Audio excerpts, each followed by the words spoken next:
Mister Scott D cook, जो कि America के एक बहुत जाने माने बिलियनर बिजनेसमैन हैं, वो कहते हैं कि instead of focusing on the competition, focus on the customer.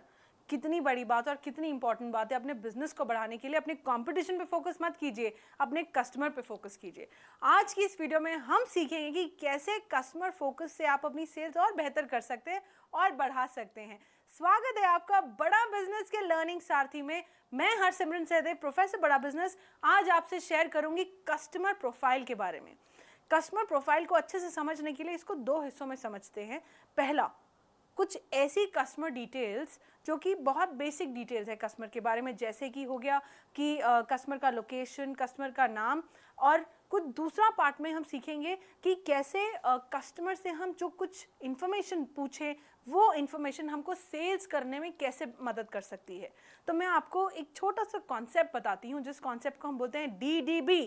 पहला D मतलब कस्टमर डज व्हाट मतलब कस्टमर करता क्या है। दूसरा D मतलब डिसीजन मेकर, कि क्या ये कस्टमर अपना फाइनेंशियल डिसीजन खुद लेता है, अपने पैसों से रिलेटेड डिसीजन खुद लेता है या किसी की मदद से लेता है। तीसरा वर्ड जो हमने आपको बताया DDB, B मतलब बजट, कस्टमर का बजट क्या है, कस्टमर का पॉकेट साइज क्या है। एक बार इन तीनों टॉपिक्स को थोड़ा डिटेल में समझते हैं।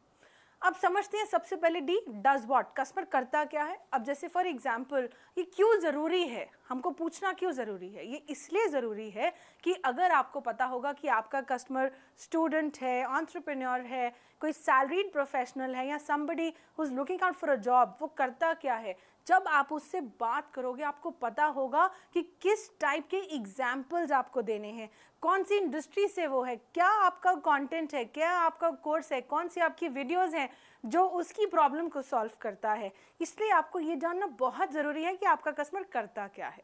दूसरी बात, जैसे मैंने आपको कहा डिसीजन मेकर, क्या कस्टमर अपना फाइनेंशियल डिसीजन खुद लेता है। अब ये समझिए, कई बार क्या होता है, जब हम सेल्स की बात कर रहे होते हैं हम पूरी कॉन्वर्सेशन ख़त्म कर देते हैं, 10, 15, 20, 25, 30 मिनट की भी बात हो जाती है और उस बात के बाद पता चलता है कि यार ये तो कस्टमर के पास पैसा ही नहीं है, या कस्टमर कहता है मेरे पास पैसा नहीं, मैं अपनी फैमिली से डिस्कस करके आपको बताऊंगा।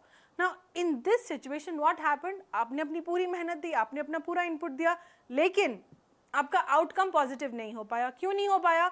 क्योंकि हमने कॉल से पहले, कॉल की शुरुआत में ये नहीं पूछा था कि सर क्या आप फाइनेंशियल डिसीजन खुद हैं या किसी से पूछकर अपने फाइनेंशियल डिसीजंस लेते हैं। अब ये एक सवाल जो बहुत ज़रूरी है कि भाई मैं उसको बोलूँ कैसे, मैं उसको पूछूँ कैसे। तो आपको बहुत स्मार्टली मैं एक छोटा सा एग्जाम्पल अभी शेयर करूँगी कि कैसे आपको पूछना कैसे है। क्योंकि हो सकता है कई बारी अगर आप ये डिसीजन मेकर से रिलेटेड कुछ क्वेश्चन अपने कस्टमर को पूछें तो कस्टमर माइट फील ऑफेंडेड, उसको बुरा लग सकता है कि आप मुझे ऐसे क्यों पूछ रहे हो। तो you have to be very very specific. जब आप पूछ रहे हैं आपको बहुत पोलाइटली और स्मार्टली पूछना है।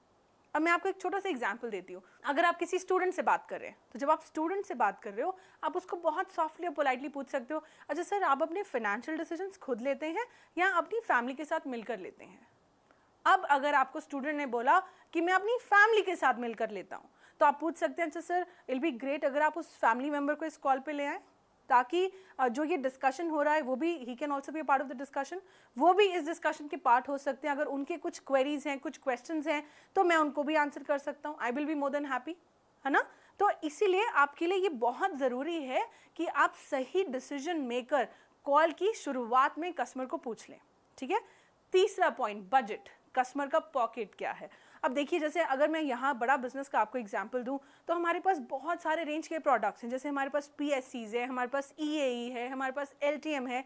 नाउ हर एक प्रोडक्ट का बजट अलग है, प्राइस रेंज अलग है। कोई समबडी, कोई ऐसा कस्टमर जो LTM तक एलिजिबल हो सकता है, LTM को खरीद सकता है, अगर मैं उसको PSC पे बेचूं तो वो गलत होगा। कोई ऐसा कस्टमर जिसकी पॉकेट में उतना ही पैसा है कि वो PSC खरीद सकता है, अगर मैं उसको LTM बेचूं या LTM पिच करूं तो वो गलत होगा। इसीलिए जैसे अगर आप किसी फ़ोन के स्टोर में कभी जाते हैं या कभी आप साड़ी खरीदने जाते हैं तो वो शॉपकीपर आपको पहले पूछता है ना, मैम आपका बजट क्या है ना। वो आपको पूछेगा ये सवाल, आपका बजट क्या है, ताकि मैं उसी प्राइस रेंज का आपको प्रोडक्ट दिखाऊं। तो आपको भी ये सवाल पूछना है। अब ये सवाल पूछने के भी अलग अलग तरीके हैं। फॉर एग्जाम्पल एक छोटा आसान तरीका देती हूँ कि अगर हमने किसी कस्टमर को ये पूछा, अच्छा सर अगर कोई बिजनेस करता है, सर अच्छा ये जो आप बिजनेस करते हैं सर आप अकेले मैनेज करते हैं या आपके साथ कोई टीम भी है जो आपको सपोर्ट करती है? नाउ इफ द कस्टमर से हाँ मेरी टीम है, तो आप पूछ सकते हैं, अच्छा sir may I know how many team members help you, कितने टीम मेंबर्स हैं आपके साथ जो इसमें आपको सपोर्ट करते हैं? अगर कोई कहता है हाँ मेरे पास 50 लोगों की टीम है, तो आपको आइडिया हो जाएगा, अच्छा 50 लोग इसके अंडर काम करते हैं, मतलब this customer is a very well of businessman, और अब उसके अकॉर्डिंगली आप उसको अपना प्रोडक्ट बेच सकते हैं। तो कस्टमर प्रोफाइल में आज मुझे इतना ही आपसे शेयर करना था कि आपको ध्यान रखना है ये 3 बातें जिसको हम कहते हैं DDB, does what, decision maker and budget.